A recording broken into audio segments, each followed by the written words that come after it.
எல்லாருக்கும் வணக்கங்க. மிஸ்ஸஸ் கோபி சமையல் சேனலுக்கு உங்கள் எல்லாரையும் அன்புடன் வரவேற்கிறேன். இன்றைக்கி நம்ம சேனலில் நம்ம பார்க்க போகிறது ரொம்ப சூப்பரான டெலிஷியஸான ஒரு ரெசிபி, நாட்டுக்கோழி பிரியாணி.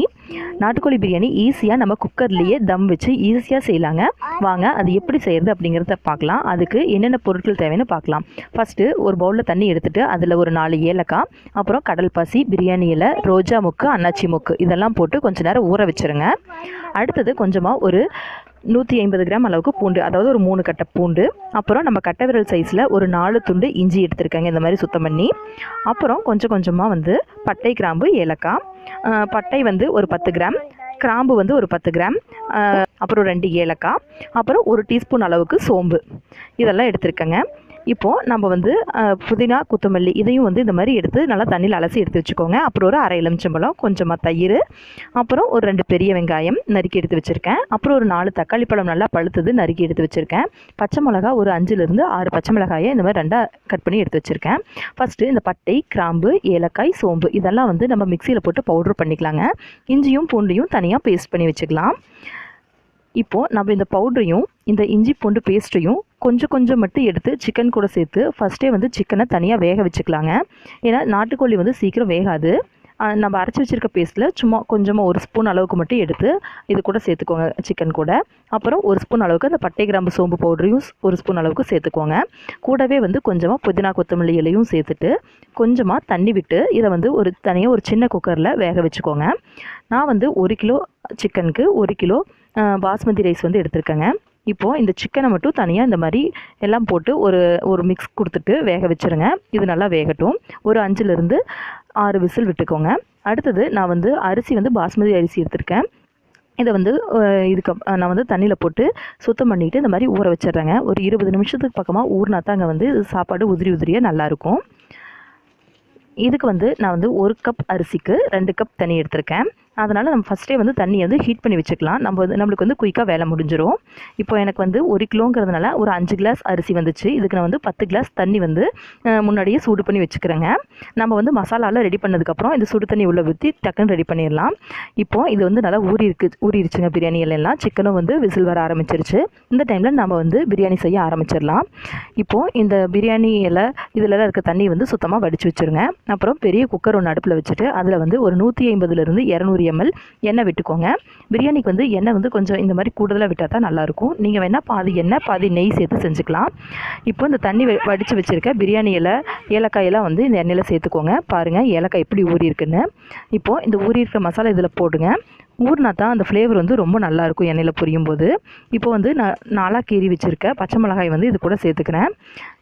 இதை நல்லா உள்ளே போட்டு நல்லா வதக்கிட்டு இது கூடயே பெரிய வெங்காயம் ஒரு 2 பெரிய வெங்காயத்தை நல்லா நறுக்கி வச்சுருக்கேங்க. அதையும் சேர்த்து நல்லா வதக்கி விட்டுடலாம். பெரிய வெங்காயம் நல்லா வதங்கினா தாங்க பிரியாணிக்கு நல்லாயிருக்கும். அதனால் பெரிய வெங்காயம் கொஞ்சம் கோல்டன் ப்ரௌன் ஆகிற வரைக்கும் வதக்கி விட்டுருங்க. பெரிய வெங்காயம் நல்லா வதங்குற சமயத்தில் நம்ம இஞ்சி பூண்டு பேஸ்ட் சேர்த்துக்கலாம். இப்போ பாருங்கள் இஞ்சி பூண்டு பேஸ்ட்டை சேர்த்துட்டு இது பச்சை வாசமெல்லாம் போயிட்டு எண்ணெய் தனியாக பிரிஞ்சு லைட்டாக வரும். அந்த டைம் வரைக்கும் வதக்குங்க. தீயை கொஞ்சம் ஸ்லோ ஃப்ளேமில் வச்சு வதக்கிக்கோங்க. இந்த டைமில் சின்னதாக நறுக்கி வச்சுருக்க தக்காளி பழம் 4 தக்காளி பழத்தை நறுக்கி வச்சுருந்தோம்ல அந்த தக்காளி பழத்தை சேர்த்துக்கலாம். இந்த தக்காளியும் இது கூட சேர்த்துட்டு நல்லா கலந்து விட்டுருங்க. கலந்து விட்டுட்டு இந்த தக்காளி மசாலா எல்லாம் சீக்கிரம் வெந்து வர்றதுக்காக கொஞ்சமாக உப்பு இது கூட சேர்த்து கலந்து விட்டுக்கோங்க. உங்களுக்கு காரம் அதிகமாக வேணும்னா நீங்கள் இது கூட கொஞ்சமாக மிளகாய்த்தூள் கூட சேர்த்துக்கலாம். காரம் வேண்டாம் அப்படின்னா நீங்கள் மிளகாய்த்தூளை விட்டுருங்க. நம்ம இதில் எந்த சிக்கன் மசாலாவும் ஆட் பண்ண போகிறதில்ல. அதனால தான் அதாவது எந்த பிரியாணி சிக்கன் மசாலா அதெல்லாம் எதுவுமே ஆட் பண்ண போகிறதில்ல.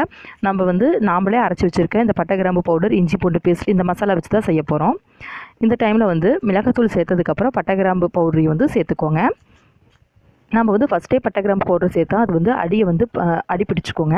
அதனால தான் தக்காளி வதங்கினதுக்கப்புறம் இந்த பட்டை, கிராம்பு, சோம்பு, ஏலக்காய் பவுடர் சேர்த்துக்கிறோம். இப்போ இதையெல்லாம் நல்லா கலந்து விட்டுடலாங்க. இது கூட கொஞ்சமாக ஒரு 2 டேபிள் ஸ்பூன் அளவுக்கு தயிர் சேர்த்துக்கோங்க. தயிர் சேர்த்துட்டு அது கூடவே ஒரு அரை எலுமிச்சம்பழம் கட் பண்ணி எடுத்து வச்சுருக்கேன். விதை எடுத்துகிட்டு அதோட சாறு உள்ளே பிழிஞ்சு விட்டுக்கலாம். அரை எலுமிச்சம்பழ சாறு ஃபுல்லாகவே பிழிஞ்சு விட்டுருங்க. இதெல்லாம் பிழிஞ்சிட்டு நல்லா கலந்து விட்டுருங்க. இந்த மசாலா நல்லா வதங்கி வரட்டும். இப்போது நம்ம சிக்கனும் சைடில் நல்லா வெந்துருச்சு. தண்ணியும் கொதிச்சிருச்சு பாருங்கள். இப்போ தண்ணி எடுத்து வச்சுக்கலாம். சிக்கனும் நல்லா வெந்துருச்சு. இப்போ நம்ம வதக்கிட்டு இருக்க மசாலாவில் நம்ம வந்து சின்ன சின்னதாக நறுக்கி எடுத்து வச்சுருக்க புதினா, கொத்தமல்லி இதையெல்லாம் சேர்த்து நல்லா கலந்து விட்டுருலாங்க. இப்போ பாருங்கள், நம்ம மசாலாவில் எண்ணெய் வந்து பிரிஞ்சு வந்திருக்கு. இந்த டைமில் நம்ம வந்து புதினா, கொத்தமல்லியை இது கூட சேர்த்துக்கலாம். புதினா, கொத்தமல்லி சேர்த்துட்டு ஒரு டைம் நல்லா கலந்து விட்டுருங்க. புதினாவும் கொத்தமல்லியும் வதங்கினதுக்கப்புறம் நம்ம வந்து வேக வச்ச சிக்கனை சேர்த்துக்கலாம். இதை வந்து நல்லா வதக்கி விட்டுருங்க. புதினாவும் கொத்தமல்லியும் உள்ளே போட்டதுக்கப்புறம் இது நல்லா வதங்கி வரட்டும். இப்போது இது கூட வந்து நம்ம வேக வச்சிருக்க சிக்கன் சேர்த்துக்கலாம். இதில் வந்து ஏற்கனவே கொஞ்சம் தண்ணி இருக்குங்க. இந்த தண்ணி வந்து நம்ம ஓரளவுக்கு 1 கப் அளவுக்கு சேரும். அதனால் வந்து நம்ம என்ன பண்ணலான்னா, நம்ம ஆல்ரெடி சூடு பண்ணி வச்சுருக்க தண்ணியில் 1 கப் தண்ணியை வச்சுட்டு மீதம் இருக்க எல்லா தண்ணியும் வந்து உள்ளே ஊற்றிடலாங்க.